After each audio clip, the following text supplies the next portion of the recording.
सोलापूर येथे आयोजित हिंदू राष्ट्र जागृती सभेला शहरासह आसपासच्या ग्रामीण भागातून हजारो हिंदू धर्माभिमानी उपस्थित राहिले। या सभेत लेफ्टनंट कर्नल निवृत्त मनोज कुमार सिन्हा यांनी मार्गदर्शन करताना अधर्माचा प्रतिकार करणे हेच धर्मरक्षणाचे आणि मोक्षाचे माध्यम असल्याचे सांगितले। सध्याच्या काळात जगभरात निर्माण झालेल्या युद्धजन्य परिस्थितीत हिंदूंनी संघटित होऊन धर्मरक्षणासाठी कृती करणे आवश्यक असल्याचे नमूद केले। तसेच सनातन संस्थेच्या धर्मप्रचारक सद्गुरू स्वाती खॅडी आणि हिंदू जनजागृती समितीचे जिल्हा समन्वयक राजन बुणगे यांनीही मार्गदर्शन केले। सभेची सुरुवात शंखनाद आणि दीपप्रज्वलनाने झाली। मान्यवरांच्या हस्ते छत्रपती शिवाजी महाराजांच्या मूर्तीला पुष्पहार अर्पण करण्यात आला। यावेळी हिंदूंनी विविध प्रसंगी स्वरक्षण कसे करावे याचे प्रात्यक्षिकही दाखवण्यात आले। कार्यक्रमाचे सूत्रसंचालन चैतन्य तागडे यांनी केले, तर सामूहिक वंदे मातरमने सभेची सांगता करण्यात आली। तसेच संत नागभूषणम बिर्रू महाराज, राष्ट्रीय कथाकार महेशानंद महाराज आणि इंचगिरी मठाधीश हरिभक्तपरायण पुष्पलता पाटील यांचीही उपस्थिती होती।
ऑप्शन है?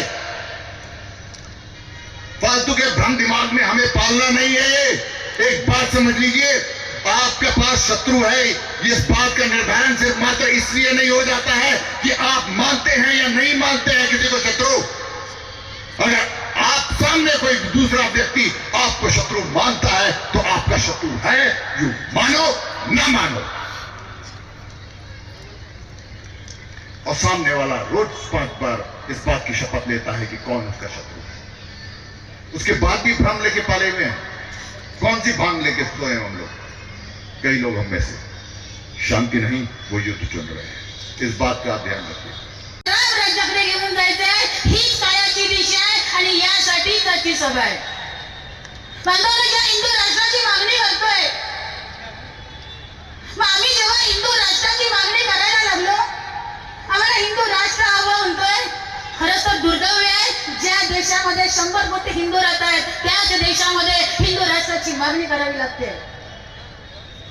आणि मग हिंदू राष्ट्राची मागणी करायला लागल्यावर बिळात लपलेले साप बाहेर येतात आणि मग भूतकाळ करायला लागतात की म्हणे भारत जर हिंदू राष्ट्र झालं, भारत राम राज्य झालं तर भारताची अधोगती होईल, भारत पिछाडीवर जाईल।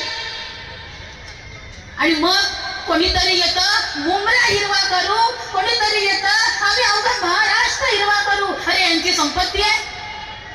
आणि जेव्हा हे असं म्हणतात तेव्हा हे बिळातून बाहेर आलेले साप परत बिळात जाऊन बसतात, म्हणजे यांची तोंड शिवली जातात ती माहिती नाही। एक काळ असा होता, दुर्योधन म्हणाला भगवंत आहे नाही मला काही माहिती नाहीये, भाऊ आहे नातेवाईक आहे मला काही माहिती नाही, मला एकच माहिती आहे की मला राज्य पाहिजे।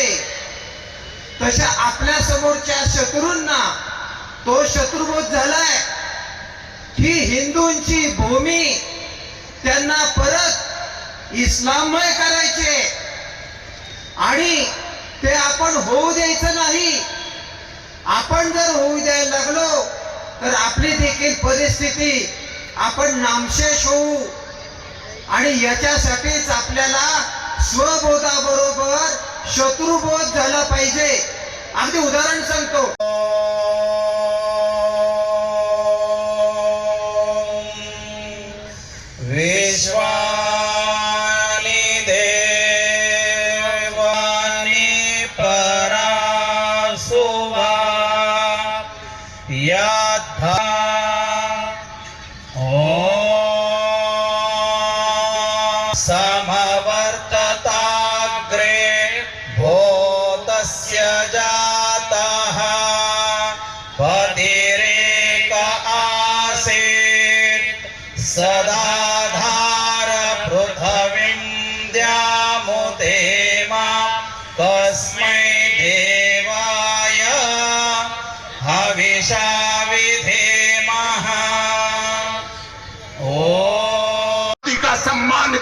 सीख लो या अब तुम्हारा गर्व चकनाचूर होगा। भारत माता की। अभिमन्यु फिर रहा अकेला तो घेर के मारा जाएगा युद्ध में ही द्रौपदी का शील। सेवा कर रहे हैं, बहुत सारे काम है धर्म के जो कि अच्छे हैं। वो धर्म के सारे पुण्य कार्यों में सबसे श्रेष्ठ पुण्य कार्य धर्म युद्ध है। और ऐसी परिस्थिति आई कि आपके सामने अधर्म है और आप उस धर्म युद्ध से भाग खड़े हुए, तो ये सारे के सारे जो बाकी कार्य हैं